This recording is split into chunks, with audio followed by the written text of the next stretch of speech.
here over at Universal. Again, we're heading into early Super Mario World. Should be super fun, but I wanted to give my quick review of the Halloween Horror Nights Orlando versus Halloween Horror Nights in Hollywood. So let's hit on a couple things first. The first thing I want to hit on is the common houses.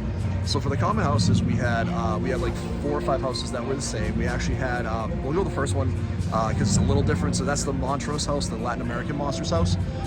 In Universal Orlando, it was version 1. And here it was the second version of it. I thought they were actually fairly similar.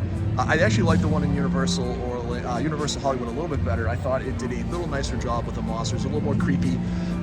Orlando relied a little more on the set pieces, still very good, but I thought the one here was a little bit more in depth with some of the monsters, and I thought they did a nice job blending in. I talked about it a little bit on my review from this particular park.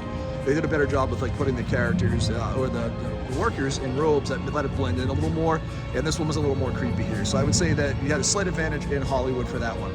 The next one I went was A Quiet Place. I have those as a tie. Both of those were some of my favorite houses. I give them both a 9. I thought the monsters here were better. I thought everything here was like cooler. But what they did in Orlando that I really liked is they actually focused on quiet. Like all the people outside of the house, there wasn't a lot of music. It was very quiet, and here it was very loud before you went in, so I thought it took just a little bit out of the effect. So I thought it lost a little bit of that. Let's hit on the Insidious house. I like the outdoor theming here better, but I liked the setup in Insidious in Orlando better. I think the giant red door, I think it just flowed better. I think it looked a little better, so I give the edge to that one in Orlando.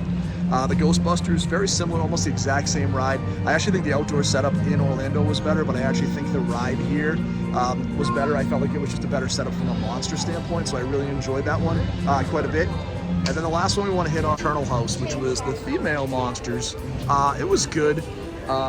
Better here again. I thought they did a better job of making it more cohesive with the monsters. They felt more real. I shouldn't say more real, but they felt more organic here, where I felt like in Florida they forced a lot of like the female mummy, the female werewolf. We didn't have that as much here. So I give the edge to 3-2 to the houses here versus over in Orlando. Now we want to talk about the unique properties here. I'll hit on Terror Tram last because that's by far the best ride we have. But if we go through all the other houses, Texas Chainsaw Massacre was a 9 out of 10. I also really liked Slaughter Cinema 2 in Orlando, as well as that museum's exhibit house. So those are really good. By far the worst house out of any of the houses. Like Major Suites was really bad. I didn't like it much. I didn't really love the Goblin House. But the Weekend House was by far the worst house out of all the houses I saw. But Terror Tram really puts it over the top. So Terror Tram is a 10 out of 10, absolutely amazing. So that is by far the deciding factor. When you go to the houses, I give the edge to Universal Hollywood, strictly because Terror Tram is absolutely that good and that amazing. Something I would recommend to end Scare Zones. Merch was almost exactly the same. I don't see one place being better than the other for merch. I thought they were both great. Scare Zones, there's more Scare Zones by far in Orlando, like from a scare factor. From an overall atmosphere on the street, I think there's more going on in Orlando than there is here, so I would give that an edge.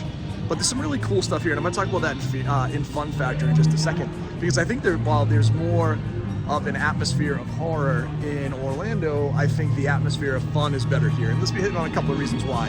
I hit on before, I really like the fact that the people in the houses are dressed in the robes, so they blend in a lot better. The people are way more chill here. Like when I was in Orlando, I was getting yelled at all the time for actually like trying to take a picture going into the house. Here, they didn't yell at you if you're taking pictures inside the house. Like the only thing they said, hey, please make sure your flash is turned off, which is completely reasonable. So when I think about that, like super fun on that side. Fun factor absolutely is a huge edge here. That Terror Tram is a big reason why. It's also just really beautiful here. Like when you come here, there's a scenic view that is amazing, that you're overlooking the park, which just looks incredible. You also have just the different setup. I've been to Orlando so many times, so maybe I'm a little jaded. When I come here, it's a little more disjointed, but that level between level 1 and level 2 is awesome. You got to go on all the rides last night, which you really couldn't do in Orlando. Like we went on Jurassic World, we went on Mario, we went on Harry Potter, like we went on all the rides we wanted to see anyway, and we got to do that as part of the experience during the night, which is great. So I would say, overall, here's the thing. I think both are great. I'm going to give both like a 7.5. I think actually both are excellent attractions. If I had to pick one over the other, and maybe it's just the newness, I would probably pick Universal Hollywood, because I think it's such a different experience. And again, the fact that you also have like a licensed Texas Chainsaw Massacre house here that you didn't have over there was awesome. That Terror Tram ride is absolutely amazing. And the fact that they are able to blend in the workers there, which they couldn't do over in Florida just didn't do. They were wearing like, you know, like a universal orange shirt versus these guys in robes. Just really makes the experience that more and more immersive. And again, I can't say it enough.